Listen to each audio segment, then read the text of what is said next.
নমস্কার, অনেক দিন পরে আজকে একটা বেবি কেয়ার ভিডিও নিয়ে এলাম। কারণ তোমরা এতজন জিজ্ঞেস করেছো যে দিদি ইজামের ভিডিওটা নিয়ে তোমরা এতজন এত রকম কোয়েরিজ করেছো যে আমি ভাবলাম ভিডিও না করে কি করে তোমাদেরকে উত্তর দেব।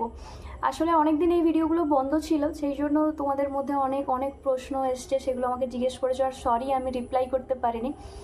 এবার এখন যেটা ব্যাপার হয়েছে, আমি ইজাম সত্যি বলছি এখন ইউজ করি না, কারণ আমার মেয়ে এখন অনেকটাই বড় হয়ে গেছে। তোমরা যারা টুইটিকে দেখেছো সেই ছোটোবেলায়, এখন তার 5+ হয়েছে, ফলে ইজামের এখন আমার আর দরকার হয় না। তবে আমার যেটা এখন দরকার হয় সেটা হলো পিডিয়াশিওর। এই পিডিয়াশিওর নিয়ে আমি তোমাদেরকে আজকের ভিডিওতে কিছু কথা বলতে চাই। প্রথমেই বলে দেবো, যেসব বাচ্চাদের ডেয়ারি প্রোডাক্টে অ্যালার্জি আছে তারা প্লিজ এই ভিডিওটা স্কিপ করে যেও, তাদের জন্য আজকের ভিডিওটা না। আজকের ভিডিওটা হচ্ছে তাদেরই জন্য যাদের বাচ্চাদের ডেয়ারি প্রোডাক্টে কোনো রকম অ্যালার্জি নেই। তো আমি টুইটিকে এখন দিই সেটা হলো পিডিয়াশিওর। এবার পিডিয়াশিওর কতটা ভালো বা কতটা খারাপ বা আমি কি উপকার পেয়েছি সেটা তোমাদের সাথে শেয়ার করার জন্যই আজকের ভিডিওটা। প্রথমত বলে রাখি, এই ধরনের জিনিস কিছু বাচ্চা সোনামুখ করে খেয়ে নেয়, আর কিছু বাচ্চা খেতে যেয়ে এত বিরক্ত হয়, মায়েরাও বিরক্ত হয়ে যায়, বাচ্চারাও বিরক্ত হয়ে যায়। তো সেই জন্য কিছু ট্রিক্স তোমাদেরকে লাস্টে বলে দেবো ভিডিও শেষে, সেটা অবশ্যই তোমরা দেখো। তাতে তোমাদের খাওয়ানোটার যে যুদ্ধটা সেটা আশা করছি কিছুটা কমে যাবে।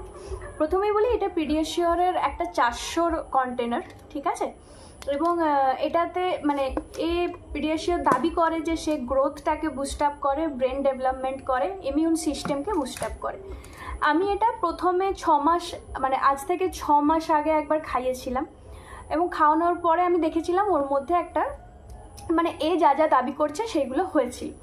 তারপরে 6 মাসের মাঝখানে আমি 1-2 মাস গ্যাপ দিই, খাওয়াইনি, তারপরে আবার আমি স্টার্ট করেছি। ফলে আমি পিডিয়াশিওরের কাছ থেকে যে খুব একটা খারাপ কিছু রেজাল্ট পেয়েছি এমনটা না, বরং আমি দেখেছি আমার বাচ্চার একটা চেঞ্জ আমি লক্ষ্য করেছি। যদি কন্টিনিউয়াসলি সেটা খাওয়াতে পারি বা তোমরাও যদি খাও, অবশ্যই একটা চেঞ্জ তোমরা দেখতে পাবে। এই যেই জিনিসগুলো দাবি করে কিছুটা হলেও সেগুলো ঠিকঠাক। এবার বলি যে আর কি আমি করি এটার সাথে সাথে। শুধুই কি পিডিয়াশিওর দিলে হয়ে যাবে, বা পিডিয়াশিওর জলের সাথে দেবো না দুধের সাথে দেবো? দেখো, প্রথম আমার মনে হয় আমি যেটা ফার্স্ট ওর সাথে টুইটির সাথে পিডিয়াশিওরটা ইন্ট্রোডিউস করিয়েছিলাম, সেটা করেছিলাম জলের সাথে, হালকা উষ্ণ গরম জলের সাথে। যেভাবে আমরা হরলিক্স গুলে খাই সেরকমই ওকে কিন্তু পিডিয়াশিওরটা আমি গুলে ওকে একটু একটু খাইছিলাম। এবং প্রথম দিন কিন্তু আমি 1 চামচ করে 1 কাপ জলে খাইয়ে গুলিয়ে দেখেছিলাম, যেটা ওর একদম ভালো লাগেনি। তারপরে আমি চেষ্টা করি ওকে দুধের সাথে দেওয়ার। এবার যদি বলো পরিমাপ কী দিই, পরিমাপটা না আমি ওইভাবে মেনশন করে দিইনি, কারণ আমি দিতে দিতে দেখেছি যে কতটা ওর লাগে বা কতটা প্রয়োজন হয়। এটা একটা আই মেজারমেন্টও বলতে পারো, যে একদম 3 চামচই দিয়ে দিলাম বা 2 চামচই দিয়ে দিলাম, এরকম না। তবে আমি সবসময় বলবো যে কোনো জিনিস কম থেকে শুরু করুন। প্রথমে 1 চামচ দিয়ে দেখলেন যে ওর মধ্যে কোনো চেঞ্জ হচ্ছে নাকি, সেটা 3-4 দিন কন্টিনিউ করার পরে তারপরে 2 চামচ দিয়ে দেখলেন যে সেটাতে কোনো অসুবিধা হচ্ছে নাকি, তারপরে যখন ক্লেম করেছে 3 চামচ, তখন আপনি 3 চামচ দিয়ে দেখতে পারেন। এবার প্রশ্ন আসতে পারে, আমি সারাদিনে কবার খাওয়াই? আমি সারাদিনে একবারই খাওয়াই, সেটা খাওয়াই সন্ধ্যেবেলা। কারণ সন্ধ্যেবেলার স্ন্যাক্সটা বা সন্ধ্যেবেলা আমরা যে ধরনের খাবার বাচ্চাদেরকে খাওয়াই সেটা সাধারণত একটু হালকা ফুলকা হলেই ভালো হয়। তো আমি সেই জন্য চেষ্টা করি সন্ধ্যেবেলা একটু বিস্কিটের সাথে ওকে দেওয়া। এইভাবে আমি ওকে খাওয়াই।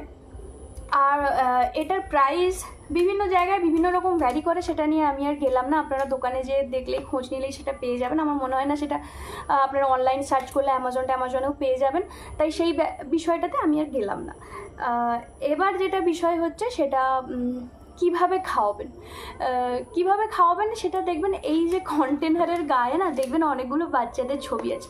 যে কোনো জিনিসেই ওদেরকে একটু ইন্টারেস্ট গ্রো করতে হয়। ধরুন বলবেন যে এটা খেলে তুমি ঝটপট লম্বা হয়ে যাবে, দেখো ম্যাজিকের মতো তুমি 1 ঘোট খাও, দেখবে এক্ষুনি তুমি কতটা লম্বা হয়ে গেলে।